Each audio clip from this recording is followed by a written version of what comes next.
Well, here's the deal, Walt. You hear phrases like California agriculture can feed the world and you just accept it and move on. But when you dig deeper into all the different categories that California agriculture dominates, you find all sorts of surprising things. I was shocked at what I learned, and here's my story.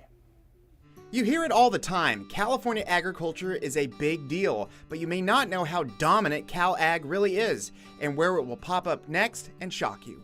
Take peaches, for example. Not so fast, Justin. If you believe that Georgia is the peach tree state, you'd be wrong. It's California by a long shot. Peaches certainly are one of the great California crops that we grow here. Obviously, we're not the only state that grows peaches, but our peach market down the Central Valley and throughout California, it really is a mainstay. In fact, California sells more than 7 times as many peaches as Georgia, and it owns so many other categories of ag, it will blow your mind.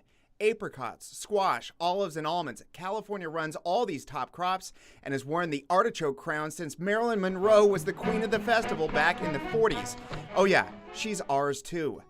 Very fortunate from the fact that we can grow a lot of these crops that we eat here locally, but we can ship around the world globally, which really is very much important to our California economy. Charlotte Mitchell operates the California Farmland Trust and is working hard to make sure that California ag keeps its golden reputation.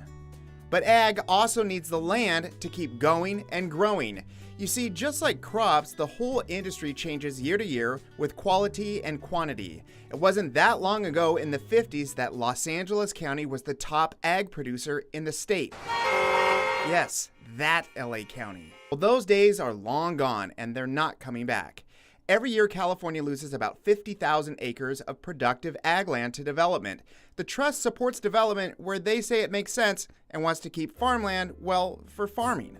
We work with willing landowners who want to see that farmland be passed on to the next generation, and we use a tool called a conservation easement that allows that land to stay an active, productive farmland forever.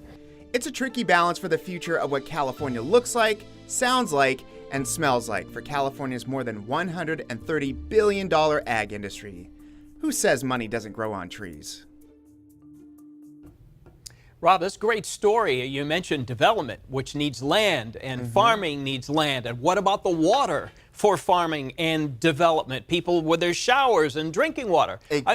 There's so much going on in this state with that. There is. And, California, there's 40 million people here. They have their interests. And behind me, we also have interests in heritage and agriculture. So it's a very tricky balance. And what that organization that I touched on, they're just trying to find that balance where it makes sense, agriculture, where it's established and part of the culture and very productive. They want to keep it that way while also opening up areas for development because, frankly, we also need development as well. So it's a tricky balance.